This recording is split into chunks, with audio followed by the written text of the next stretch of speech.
First Coast's most accurate forecast from the First Coast News Weather Team, certified by WeatherRate, sponsored by AC Designs.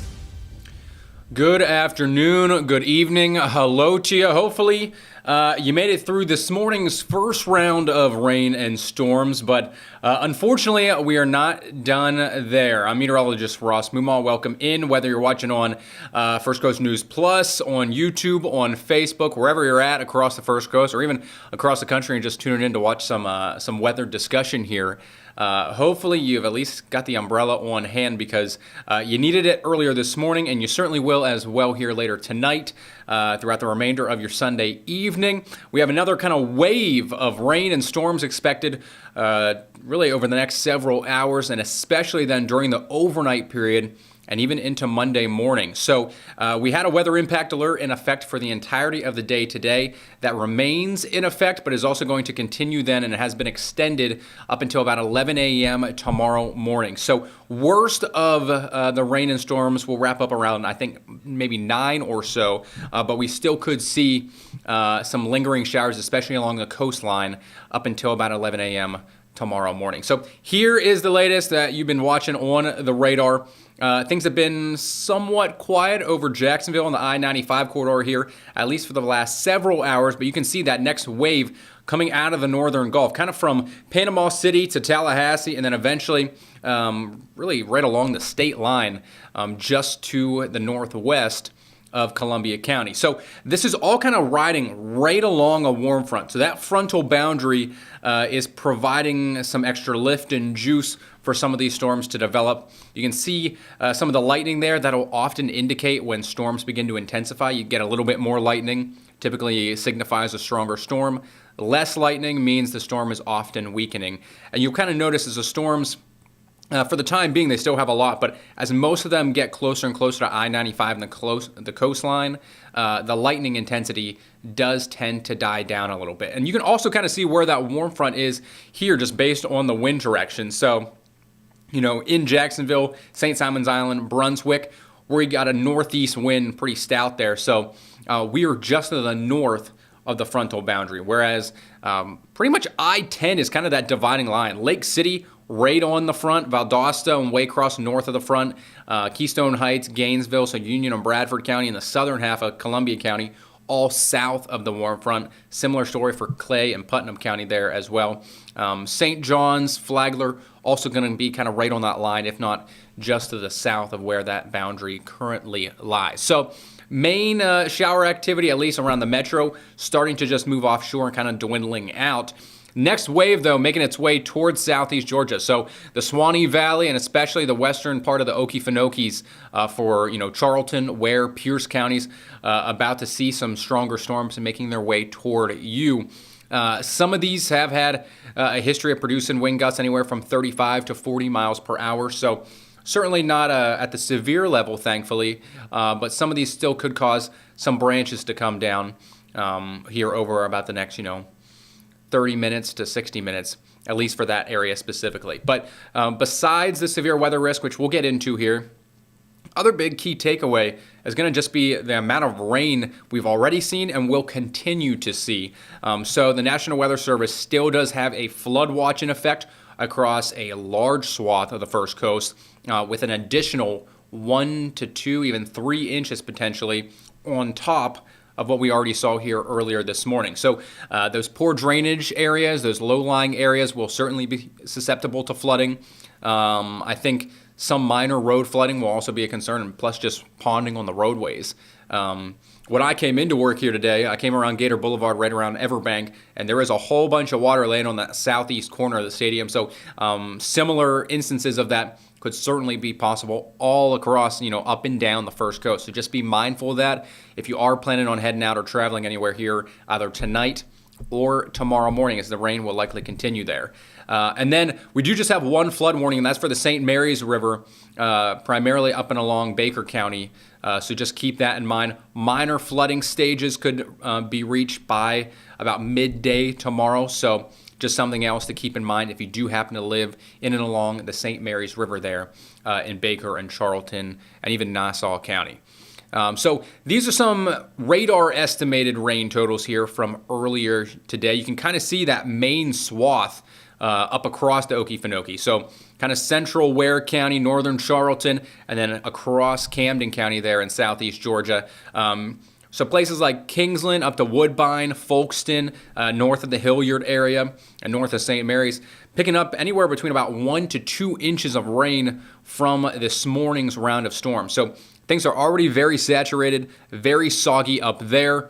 Unfortunately, additional rainfall not going to be helping things really in the least as it moves on in here later this evening. So taking another just closer look, Madison, Jasper, Valdosta seeing some stronger storms rolling through. As I've said, wind gusts right along that line, kind of going straight through Madison and just to the north of Jasper. Winds be anywhere from about 35 to 40 miles per hour. There is a special weather statement put on one of those storms just to the west of Jasper, So they are warned at least for the 40 mile per hour wind gusts. This is a slightly outdated timing by about 5 minutes or so because I just drew this not that long, but this gives you an idea. Live Oak, this line of showers and storms is going to be making their way towards you by about 6 o'clock. Jasper's obviously hitting it right now, but going to take a little while until it reaches the western boundaries of the First Coast here. So northern Columbia County, Charlton County will be seeing some of these. Yes, this will eventually reach Jacksonville, likely after 7 to 8 p.m. The storms are moving to the east at about 35 to 40 miles per hour. So a little bit slower than what this morning's huge wave of showers and storms came on through. I mean, that blew through rather quickly earlier today. So not nearly as speedy, but still some of these storms could certainly pack a punch. This is kind of another way to look at the intensity. We talked about the lightning. Lightning often shows a stronger storm. The storm core just kind of shows the height of the updraft here, and you really need to start to get into some of those dark greens and yellows to have some damaging storms. Thankfully, we're not really seeing that. Keeping it in the blues and even some lighter greens. So few of these storms, are on the stronger side, but certainly nothing to be too awfully concerned about, at least for the time being. So if you're not currently seeing rain out there right now, you can kind of see where folks have seen some more sun and those who have not. Here in Jacksonville, I mean, we've been locked into the clouds pretty much all day long. We've got a balmy 61 degrees, whereas you look a little bit further south, St. Augustine 66, but then really southwestern Clay County, down towards Alachua County, Gainesville, Palatka, and Putnam County. I mean, you're talking mid to upper 70s, and that there is a little bit of a worrisome sign that air down there across the southern tier of the First Coast has been allowed to heat up a little bit more. So there's going to be a little bit of some extra energy, some extra juice available for the next wave of storms that roll on in. So really, I'd say after about 8 p.m. and then continuing during the overnight period and into early tomorrow morning, as those rain and showers and storms continue to make their way in, that's going to be an area we're really going to hone in on for potential severe weather. So that is why we have extended the weather impact alert, as I mentioned earlier. Again, runs until 11 a.m. tomorrow morning, not only for the widespread rain, but also for some of those isolated to scattered thunderstorms, which could produce wind gusts anywhere from 40 to 60 miles per hour. I think even a few of the stronger storms, especially in areas like Keystone Heights, Palatka, and Gainesville, really, I would say a large portion of Putnam and even the southern half of Clay County. Wind gusts there could be closer to about 65 to 70.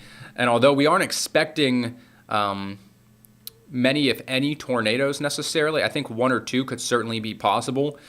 We have seen at least a few thunderstorms that have had a hint of supercell-like structure, which means the base of the storm has begun to rotate at least a little bit. Fairly broad rotation, so no warnings were at least issued for the time being. But it does show there's a decent amount of wind shear, not only in the lower levels, but also aloft. So that will have to be something we also be mindful of here throughout the rest of tonight and during the overnight period. So because of that, make sure you have the First Coast News app downloaded onto your phone, have watches and warnings, make sure they get pushed right out to you in case there are any alerts, especially during the overnight period when you're asleep. Now, these storms will, if they do spin up a tornado, it would be brief, but, a tornado is a tornado. So, wind gusts can be 80 to 110. So certainly could be damaging. So you want, to make sure you have a way to know if it's coming in because these things can kind of sweep on through in a moment's notice there. So tornado risk, there's your severe wind risk as well. So let's just kind of show you what we're talking about, time it out hour by hour, because this is probably what most folks really want to know. So this is what one model is trying to depict. 8 p.m. tonight. If you look down across Union and Bradford County, and then even northern Clay and like southern or southwestern Duval, this is the model trying to show some of those supercells trying to develop. Now, I will say, if those thunderstorms remain a little bit more isolated or a little bit more discrete, is another way we'll often describe it, that would be worse for all of us. That typically means there's more energy available around the storm. It allows it to grow not only in height but in intensity. Whereas if it becomes a little bit more of a cluster or kind of a wave of storms all merged together, that does lessen the tornado risk and severe weather risk. So you see a storm starting to grow out there by itself, pay very, very close attention to it. If it's a little bit more of a wave of or cluster of storms all together, I think that would be a little bit better for us. But nonetheless, these are all going to move out of the Gulf here throughout the rest of tonight's and then continuing into the overnight period. So unfortunately, the severe weather risk that we did have this morning with some of those severe warning storms, that will re-amp itself back up here, I'd say after about dinner time, once more of these storms roll on in. And will continue then during the overnight and into tomorrow morning, especially, I would say, if I had to give a window, maybe 5 to 9 a.m. So right around the morning commute, that is when the main center of circulation starts to move on shore. And you can kind of see it here at 6 a.m. Models are trying to show it right around Valdosta, or just to the south of there. So that's where the low pressure would be. The accompanying cold front is kind of draped southward from that. So out ahead of it is going to be all these storms. So you can see Lake City, Keystone Heights, Gainesville, down towards the Gulf. That's going to be the next wave right along the front. That's going to give extra lift to some of these storms and some of these updrafts that do develop. And because you have that combined with some of the warmer temperatures down there and the wind shear we have available in that sector, that's just going to be, as I said, an area we're going to hone in on for potential storms. So this is kind of shown at 6, 7, 8 a.m. even. There will be a chance for some severe weather down there. Then by, I'd say, 11 a.m., most of this all pushes offshore. I think the worst of it's over by 9. Still some lingering showers up until about 11 a.m. And then the rest of the day, we'll see some clearing skies. I do think we could see a little extra wave, and models are trying to pick up on it at least a little bit by, I'd say, 4 to 6 p.m. tomorrow evening, kind of on the backside of this system. We might just see a very narrow line of showers roll on in.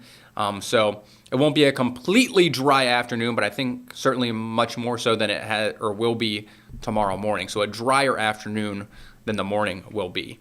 I talked about kind of that severe weather risk early tomorrow morning as the front and that low pressure system actually come ashore and start to push across the First Coast. This, I'm going to really show it to you in two different ways. This is pretty much just showing the available energy for some of those updrafts.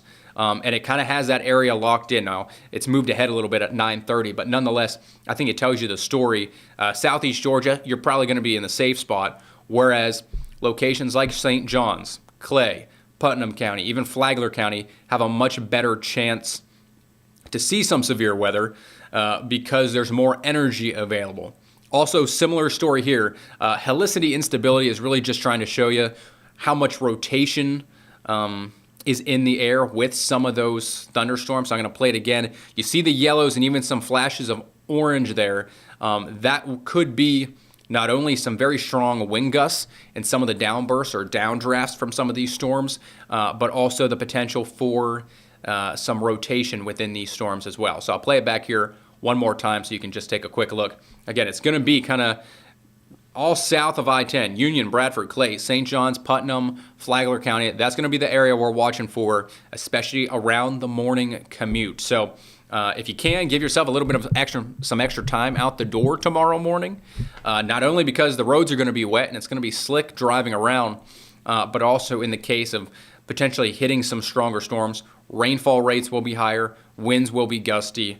and you don't want to get caught out in the middle of a storm, especially if there is either a severe thunderstorm warning or a tornado warning. So don't worry, we'll be on your side here throughout the remainder of tonight and also tomorrow morning in case any of those do develop. Meteorologist Lewis Turner will be in tomorrow, and he'll be dealing with all the rain early there. So best chances for rain before 11, afternoon, much drier, besides maybe just a few light showers there, as I said, between about perhaps 4 to 6 p.m. For areas that don't happen to see any rain by the afternoon and pretty much just get sunshine and, clearing skies the rest of the day, actually will feel pretty nice. Highs are going to be in the low 70s. Only thing to maybe keep in mind then will be it's going to be a windy day, and I do have a graphic here to kind of break that down for you. So wind's going to blow in from the west rather substantially. So if you're just kind of tuning in and you're just hopped on the stream, here's another just quick look at the radar and what we're seeing. So latest line of storms pretty much moving right along I-10 from Tallahassee out towards the Suwannee Valley. Valdosta just saw some storms roll on in. This is all going to be headed towards Columbia County, really southern Charlton, Baker County as well within about, I'd say, the next 2 hours or so. So some more storms going to be on the way here tonight. I've talked about the rainfall that we have already seen, 1 to 2 inches, especially across northern Charlton and Camden County. We are still not only under a marginal risk for excessive rainfall, but that has been upgraded to a slight risk. So flooding is becoming more of an increasing concern here, not only for ponding on the roadways, but as I said, especially in some of those low-lying areas in the poor drainage areas, either in your hometown, along your back roads and along some of those smaller creeks or streams, or even just in some of the neighborhoods and urban areas that don't drain nearly as well or as quickly as some other locations. So this is what one model's trying to show with regards to rainfall. 1 to 2, if not upwards of maybe 3 inches still on the way. Kind of shows the heaviest rain there moving through locations like southern Columbia, Union, and Bradford County, and even into southern Duval. So we'll watch for where some of the heavier rain rolls on in. That could cause not only flooding concerns late tonight, but especially into tomorrow for any of those folks who will be, commuting to work pretty early tomorrow. I mentioned the winds. Here is what we're kind of looking at. So once the cold front rolls on past by about, 10 to 11 a.m. tomorrow morning, not only will winds be gusty along the front and with some of those storms, but then especially behind it, winds almost due west anywhere from sustained winds, I'd say anywhere from about 15 to 25 miles per hour, but I do think we could certainly see wind gusts pushing closer to about 30 to 35.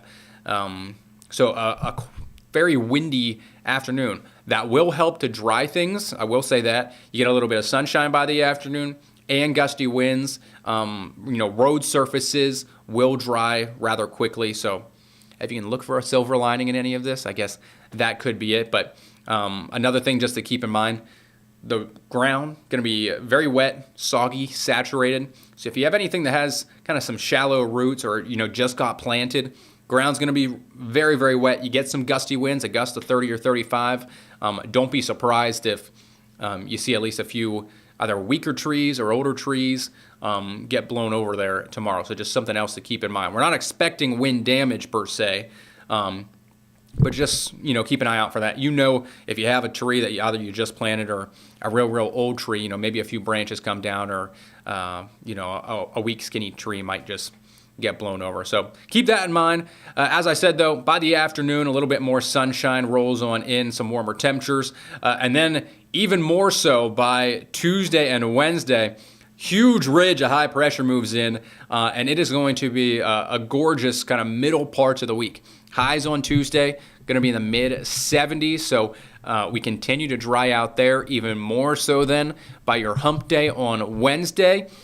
Cool morning, followed by a pretty warm afternoon. High's going to be in the upper 70s, which is great news for anyone who's heading down to TPC Sawgrass for the first 2 days of the Players' Championship. I know Tuesday is Military Appreciation Day. They've got the country music concert down there. beautiful afternoon and evening for that, and then even more so on a Wednesday. As you look ahead to Thursday and Friday, then we'll have a very weak disturbance try to make its way toward the first coast, kind of out of the northwest. So that's why we have about a 20 to 10% chance for some showers there. Don't really expect it. Rain chances will remain low, but might just see 1 or 2 stray showers, especially out across kind of the Swanee and for the Okefenokee. But otherwise, we just kind of continue to warm up, not only into the end of the week, but also into next weekend. 83 is the high on Saturday. Not only that, it's going to be fairly windy. It's going to be a little bit more humid, and that could potentially set us up for another very potent, not only system, but possibly strong line of storms next Sunday. I will say it looks like the greater risk of severe weather next weekend will be much more, further to our west and northwest. And I'm talking the Mississippi River Valley. So Louisiana, Arkansas, western Tennessee and Kentucky, Mississippi, Alabama even. We'll kind of get the weakening front that brings them severe weather. That will reach us, I believe, by Sunday. So I'm keeping rain chances a little bit lower, only in about a 40% coverage area, also because it's going to be the final round of the Players' Championship. So I'm trying to stay optimistic, but just be aware that after today and tomorrow morning, it looks like next Sunday, so about a week away, will be our next best chance for maybe some more rain and storms. I'm going to hop on. I don't think we have any comments on Facebook. If you have any comments, feel free to just comment away and let me know if you have any questions or anything like that about either the storms this evening or the storms later on tomorrow morning. Let me see if I can go back here and just pull up the radar for you quick. There we go. So yeah, there's the latest on what we've got. Downtown currently, fairly dry, at least for the time being. We had a weak storm kind of fizzle its way out as it made its way towards downtown Jack. So that's now moved offshore. Just kind of a light mist or drizzle up towards the airport currently. So really it's just kind of a waiting game to see what those storms pretty much due west do for many of us. And then we will watch as the next, or as the front and as that low pressure system move closer and closer to the shoreline for storms to kind of build out of the southwest. So if you can kind of look due southwest of Lake City and Gainesville, that's really going to be the area that we'll watch for some stronger storms and perhaps severe weather here, especially after sunset and into the overnight and early morning period tomorrow. So I appreciate you guys tuning in. I don't have anything else here more for you, at least for the time being. Feel free to tune in to First Coast News at 6 and at 6:30 on NBC 12 and ABC 25 here coming up in just a little bit. Rest assured, if we do happen to have severe weather, we'll be making sure we hop on and we'll have more information on for you here. But until then, I'm meteorologist Ross Mumal. Stay dry out there, stay safe, and take care.